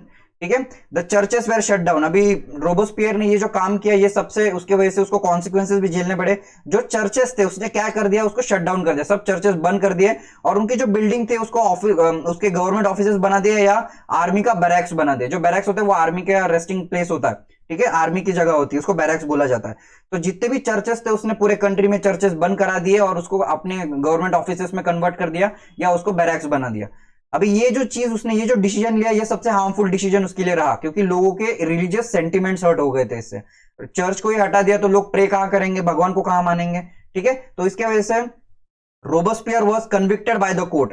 लोग ही उसके अगेंस्ट में चले गए, लोगों ने उसको इतना, जब उसने चर्चेस को हटा दिया तो लोग बहुत ज्यादा गुस्सा हो गए कि अपने रिलीजन पे बात आ गई है, राइट। तो लोगों जो उसको कन्विक्ट किया कोर्ट ने, लोगों ने उसको पकड़ के क्या कर दिया, अभी गुलिटीन कर दिया। मतलब रोबोस्पियर खुद को ही गुलिटीन कर दिया। कब कर दिया? 1794 में। अभी जब रोबोस्पियर ने सब चर्चेस को शट डाउन कर दिया और सब चर्चेस को उन्होंने गवर्नमेंट ऑफिसेस बना दिए, तो उससे क्या हो गया, रोबोस्पियर को गुलिटीन कर दिया गया। ठीक है, तो जैकोबिन क्लब का जो गवर्नमेंट था वो फॉल हो गया, वो गिर गया। ठीक है, it this allowed the wealthier middle class to seize the power. Wealthier मतलब जो लोग ऐसे पैसे वाले तो एरिस्टोक्रेसी के लोग थे, उन्होंने क्या किया, अभी पावर, जो रोबोस्पियर अभी हेड ऑफ द स्टेट नहीं है, तो वो क्या करेंगे, अभी खुद को पावरफुल बनाएंगे, खुद की गवर्नमेंट बनाएंगे। तो क्या करते हैं, अभी नया कॉन्स्टिट्यूशन बनाते हैं। ठीक है, और नए कॉन्स्टिट्यूशन में वोटिंग सिस्टम अलग करते हैं। वोटिंग सिस्टम पहले इसमें everybody used to get the voting power above 21, only men. ठीक है, पर अभी यहां पे क्या कर रहे हैं, only the men who have property will have voting right. मतलब जिसके पास प्रॉपर्टी नहीं है उसका अभी क्या होगा, उसको वोटिंग राइट नहीं मिलेगा। और यहां पे क्या सेटअप करते, कॉन्स्टिट्यूशन बनाने के बाद two elected legislative council setup करते, एक डायरेक्टरी और लेजिस्लेटिव काउंसिल सेटअप करते। डायरेक्टरी में देयर आर 5 पीपल, 5 लोग होते हैं डायरेक्टरी में, जो कंट्री रन करने का काम करेंगे, और लेजिस्लेटिव काउंसिल वो लॉ बनाने का काम करेगी। ठीक है, ऐसे 2 काउंसिल्स होते हैं। अभी क्या हो जाता है, जो डायरेक्टरी और लेजिस्लेटिव काउंसिल, ये जो सब एरिस्टोक्रेसी के लोग होते हैं जिनके पास पैसा बहुत ज्यादा होता है, वो लोग क्या करते हैं, पावर ग्रैबिंग का काम करते हैं। पावर ग्रैबिंग मतलब किसके हाथ में सत्ता आएगी, किसके पास पावर आएगी, उसके लिए कोशिश कर रहे होते हैं, उसके लिए फाइट कर रहे होते हैं। ठीक है, तो इसमें क्या हो जाता है, जो डायरेक्टरी होती है और लेजिस्लेटिव काउंसिल होता है, वो एक दूसरे के साथ झगड़ा करना चालू कर देता है। क्या करता है, जो लेजिस्लेटिव काउंसिल दो ये फॉर्म करते हैं, जो लेजिस्लेटिव काउंसिल फॉर्म करते हैं, एक डायरेक्टरी होता है और एक लेजिस्लेटिव काउंसिल होता है। तो ये दोनों एक दूसरे के साथ झगड़ा करते हैं, क्योंकि किसके पास ज्यादा पावर होगी, किसके पास कम पावर होगी। यही झगड़े को देखते हुए जब नेपोलियन पिक्चर में आता है। नेपोलियन क्या होता है, मिलिट्री जनरल होता है। ठीक है, तो बाकी के कंट्रीज, जब यहाँ पे फ्रांस में कोई लीडर नहीं होता है, तो ऐसे टाइम पे बाकी कंट्रीज फ्रांस के कंट्री पे वॉर कर रहे होते हैं, अपनी आर्मीज भेज रहे होते हैं, तो ऐसे टाइम पे जो नेपोलियन मिलिट्री जनरल होता है वो उसमें से फ्रांस को बचाता है। और वहां पे पॉलिटिकल वैक्यूम होता है, मतलब कोई भी थ्रोन पे होता नहीं है, तो नेपोलियन क्या करता है, उसको एक अपॉर्चुनिटी मिल जाती है, वही खुद थ्रोन पे बैठ जाता है, मतलब खुद ही वहां का डिक्टेटर बन जाता है।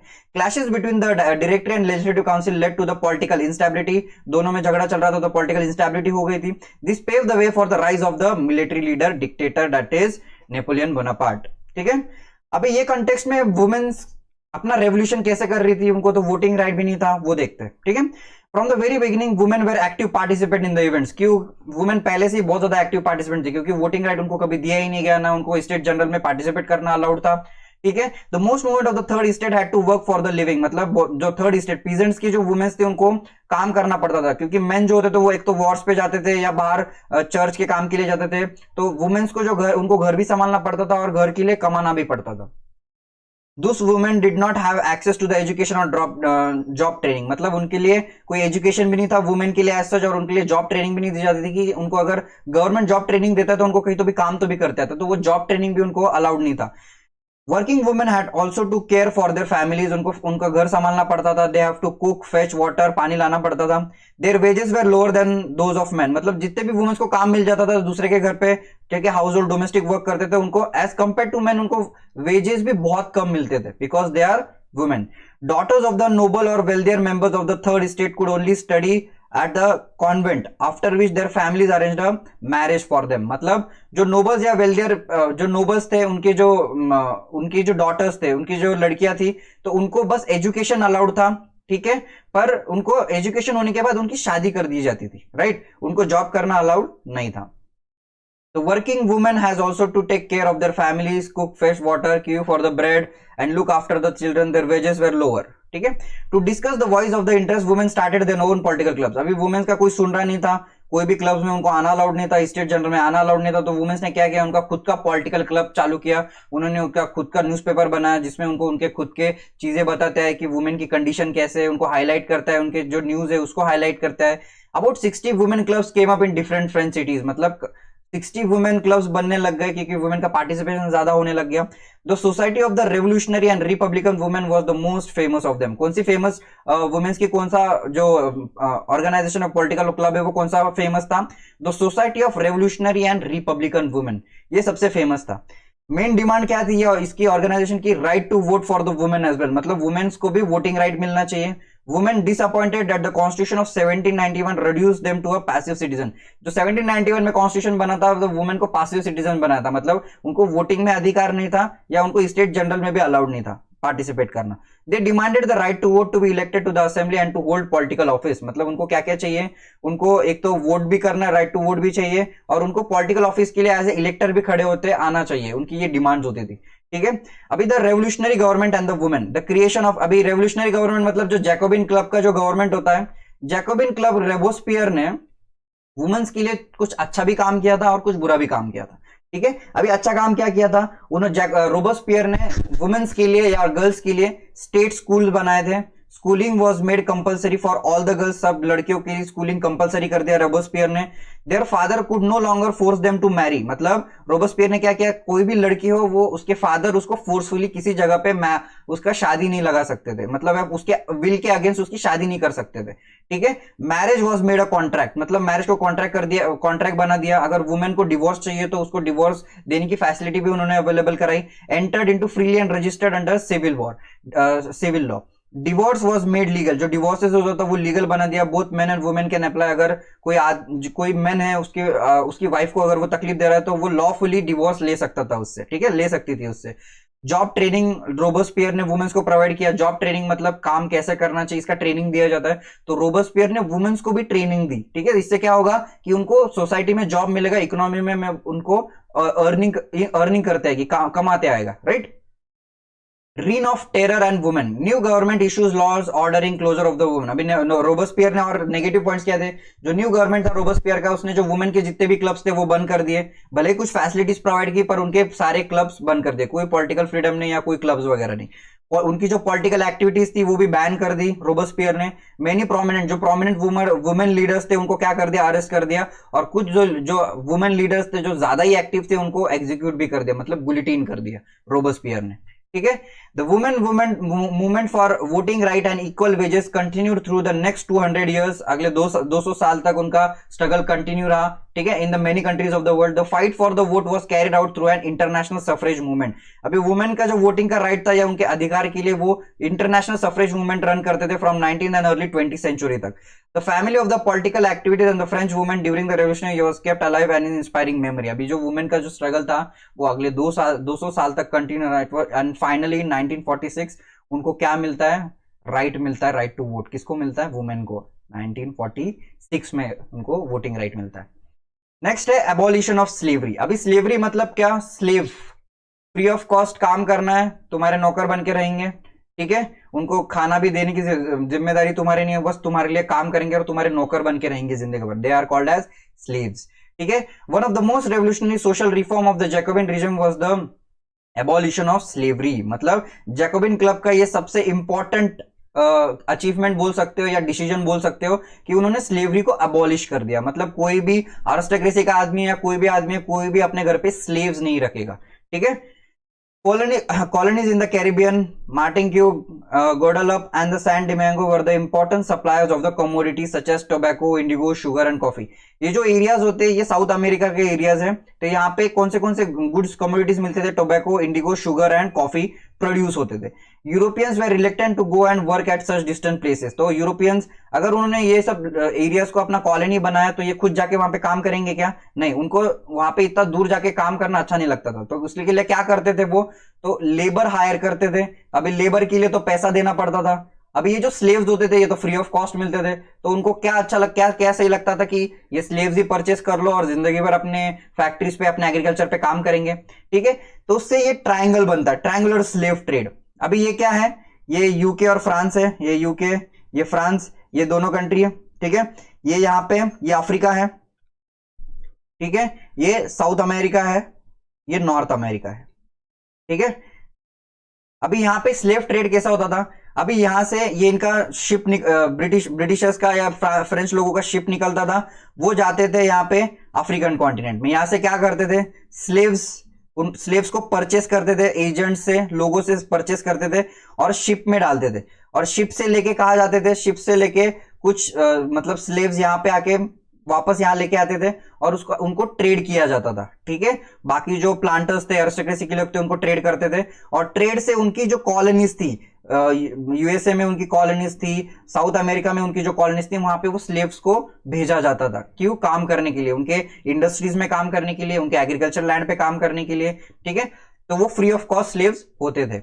अभी French merchant sailed from the ports of the Bordeaux in the nineteenth to the African coast where they bought slaves. अभी ये बॉर्डर्स यहाँ पे जगह दिया है, ये बॉर्डर्स, ये, ठीक है, ये बॉर्डर्स से यहाँ से पोर्ट से सेल होते थे, अफ्रीकन कॉन्टिनेंट में जाते थे, वहां से निग्रोस परचेस करते थे, निग्रोस परचेस कर एजेंट से परचेस करते थे और उनको वापस बाकी कॉलोनीज में भेजा जाता था।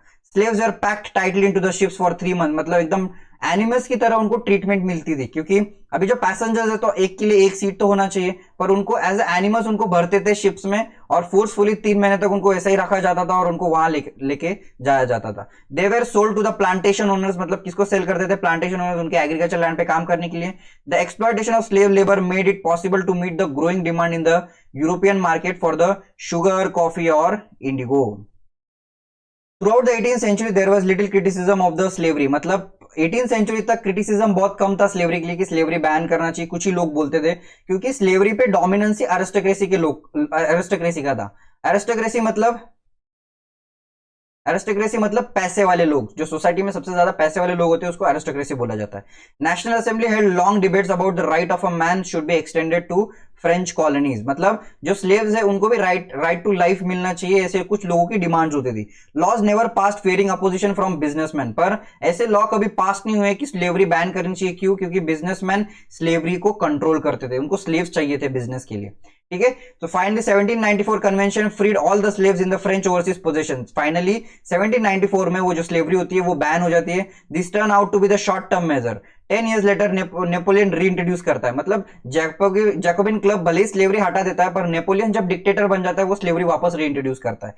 Plantation owners understood their freedom as including the right to enslave African negroes in the pursuit of their economic interest. अभी ये अफ्रीकन लोगों को ही क्यों स्लेव बनाया जाता है, क्योंकि अफ्रीका जो कॉन्टिनेंट है, ये यहाँ पे क्लाइमेटिक कंडीशन बहुत ज्यादा हार्श होते हैं, बहुत ज्यादा सीवियर होते हैं, हार्श क्लाइमेटिक कंडीशन होते हैं, तो जहाँ पे जो लोगों का सर्वाइवल होता है वो बहुत ज्यादा डिफिकल्ट होता है।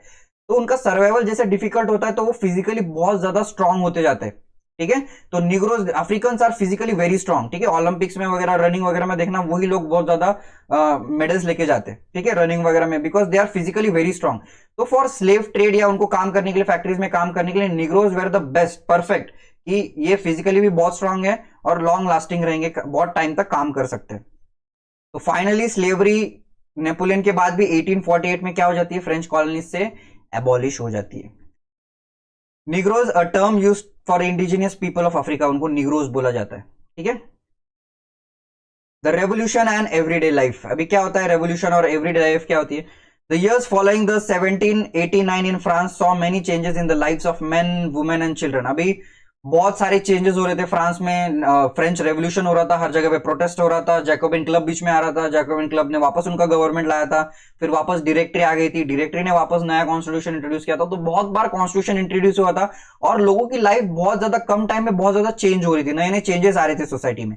The revolutionary government took it upon themselves to pass the law that could translate the idea of liberty equality into every life. तो रेवोल्यूशनरी थे, जो एजुकेटेड सेक्शन थे, उन्होंने अपने हाथ में लिया कि सोसाइटी में चेंजेस लाना है, ठीक है। तो अबोलिशन ऑफ सेंसरशिप भी होता है, सेंसरशिप मतलब न्यूज़पेपर, मीडिया, उसके ऊपर बैन लगाया जाता है, उसको सेंसरशिप बोला जाता है, राइट। अभी important law came into effect soon after the storming of the Bastille in the summer, ये समर का देखा अपन ने, ठीक है। समर में जो लाया था तो उसने उन्होंने सेंसरशिप, नेपोलियन भी आया था, उसने भी सेंसरशिप इंपोज कर दी थी, राइट। कोई उसके अगेंस्ट में, रोबोस्पियर में भी आया था, उसने भी सेंसरशिप इंपोज कर दी थी। In the old regime all written material and culture activities, books, newspapers, plays could be published or performed only after they had been approved by the censors of the king। मतलब राजा के खिलाफ, राजा के लिए कुछ लिखना है तो राजा की परमिशन लेनी पड़ती थी, राइट, ठीक है। अभी राजा के खिलाफ कुछ बोलना है तो राजा की परमिशन लेनी पड़ती थी, तभी राजा के लिए कुछ लिखा जाता था न्यूज़पेपर्स में। रोबोस्पियर भी जब आया तो रोबोस्पियर ने भी सेंसरशिप इंपोज कर दिया था, रोबोस्पियर के अपोजिशन में कोई बोल नहीं पाता था, राइट, कोई अपोजिशन पार्टी के भी लोग नहीं बोल पाते थे, उसके खुद के पार्टी के लोग भी नहीं बोल पाते थे। जब नेपोलियन आया उसने भी सेंसरशिप इंपोज कर दिया था, वो डिक्टेटर था, उसको पसंद नहीं था कोई उसके अगेंस्ट में लिखे या उसके गवर्नमेंट के अगेंस्ट में लिखे, ठीक है। The newspaper, pamphlets, books and printed pictures describes and discuss the events changing taking place. अभी जब कॉन्स्टिट्यूशन नया बना तो लोगों को अभी फ्रीडम ऑफ स्पीच दिया, कोई भी किसी को क्रिटिसाइज कर सकता था, पॉम्पलेट्स, न्यूज़पेपर से सेंसरशिप हटा दिया था, राइट। अभी नेक्स्ट है कंक्लूजन, ठीक है, अभी लास्ट है ये। अभी क्या कंक्लूजन होता है ये फ्रेंच रेवोल्यूशन से, अपन क्या सीखते हैं। In 1804 Napoleon Bonaparte crowned himself as the emperor of France. नेपोलियन अपना वहां पे डिक्टेटर बन जाता है, जहां पे पॉलिटिकल वैक्यूम क्रिएट हो जाता है, डायरेक्टरी फेल हो जाती है, तो नेपोलियन पावर अपने हाथ में लेता है। Napoleon saw his role as a moderniser in Europe. Napoleon ऐसे क्या क्या देखता है कि अभी जो चेंजेस आ रहे हैं वो अभी मॉडर्न, जो कुछ चेंजेस लाएगा अभी नेपोलियन लाएगा। नेपोलियन भी सिविल कोड ऑफ 1804 इंट्रोड्यूस करता है, आप आगे पढ़ोगे, ठीक है। तो वो चेंजेस लाता है, इकोनॉमी को थोड़ा बहुत अच्छा भी कर देता है। Introduce many laws such as protection of private property, uniform civil, private property का कंसेप्ट नेपोलियन इंट्रोड्यूस करता है, मतलब कोई भी किसी की प्रॉपर्टी, राजा भी हो या खुद नेपोलियन भी हो, कोई किसी की प्रॉपर्टी छीनेगा नहीं, अरिस्टोक्रेसी के लोग हो या कोई भी हो, right. And uniform system of weights and measures, मतलब वेट्स एंड मेजर्स मतलब फ्रांस में कैसा होता था कि अलग अलग प्रोविंसेस एग्जिस्ट करते थे, तो हर एक प्रोविंसेस में वेट्स एंड मेजर्स अलग होते थे। फॉर एग्जांपल ये अगर फ्रांस है, ये उसके छोटे छोटे प्रोविंसेस है, अगर एक प्रोविंसेस में 1 kg इज इक्वल्स टू 1000 ग्राम होता है, तो दूसरे प्रोविंसेस में 1 kg इज इक्वल्स टू 500 ग्राम ही होता था। तो हर एक इसमें वेट्स एंड मेजर्स अलग अलग होते थे, तो उसने क्या किया था, सब प्रोविंसेस में वेट्स एंड मेजर्स यूनिफॉर्म कर दिए थे, मतलब 1 kg इक्वल्स टू 1000 ग्राम्स, ठीक है। Initially many saw Napoleon as a liberator. पहले नेपोलियन जब चेंजेस लाने लग गया, सब लोग उसको और उसके आर्मी को हार्बिंगर्स ऑफ लिबर्टी बोलते थे, ठीक है। जो चेंजेस लाता था वो लोगों को बहुत अच्छे लगते थे, क्योंकि लोगों को चेंज चाहिए था, इक्वालिटी चाहिए थी, who were being freed from the people, but soon the Napoleon armies came to be viewed as everywhere as invading forces। पर बाद में नेपोलियन के कुछ नेगेटिव पॉइंट्स भी थे, वो लोगों को फोर्सफुली आर्मी में रिक्रूट कराता था, उनको उनके ऊपर सेंसरशिप इंपोज करता था, ठीक है, कंटिन्यूअस वॉर्स पे जाता था, ठीक है। तो उसके कुछ नेगेटिव पॉइंट भी थे, पर लोग उसको पसंद नहीं करते थे। He was finally defeated in the Battle of Waterloo, मतलब वाटरलू में उसको ये कंट्रीज हरा देते, ब्रिटेन, ऑस्ट्रिया, रशिया और प्रशिया, ये कंट्रीज जो मोनार्की होती है, ये नेपोलियन को हराने में सक्सेसफुल हो जाते हैं in the battle of Waterloo 1815, ठीक है, बैटल ऑफ वाटरलू ये नेपोलियन है, 1815 में होता है। The ideas of liberty and democratic rights were most important legacy of the French revolution. अभी फ्रेंच रेवोल्यूशन से लोगों को क्या पता चला कि लिबर्टी क्या होती है, फ्रीडम क्या होता है, ठीक है, नेशनलिज्म क्या होता है, इक्वालिटी, नेशनलिज्म क्या होता है, इक्वालिटी क्या होता है, राजा को अपन करंट स्ट्रक्चर से हटा सकते हैं कि नहीं, लोग अपना खुद का गवर्नेंस खुद कर सकते हैं कि नहीं, ये किससे पता चलता है, फ्रेंच रेवोल्यूशन से। Soon the idea of French revolution spread across the globe. मतलब फ्रेंच रेवोल्यूशन की जो आइडिया थी कि लोगों ने राजा के अगेंस्ट प्रोटेस्ट कर दिया, राजा को ही चेंज कर दिया, उनकी खुद की डेमोक्रेसी सेटअप कर दी, ये मैसेज पूरे वर्ल्ड में हर जगह पे जाता है, right. Colonise powers rework the idea of freedom from the bondage of their movement. मतलब अभी ये कॉलोनाइजेशन का न्यू एरा स्टार्ट हो गया था। कंट्रीज लाइक इंडिया, ठीक है, ये बाकी जो कंट्रीज थे ये कॉलोनाइज्ड हो गए थे, तो इनको क्या चाहिए था, they wanted freedom from colonisers. British वगैरह से उनको क्या चाहिए था, फ्रीडम चाहिए था।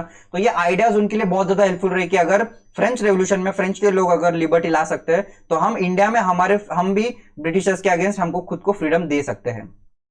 Tipu Sultan, Raja Ram Mohan Roy were the two examples of individual who responded to the ideas coming from the revolutionary France. ये मर्सी, मर्सी मतलब फ्रांस, फ्रेंच लैंग्वेज में होता है थैंक यू।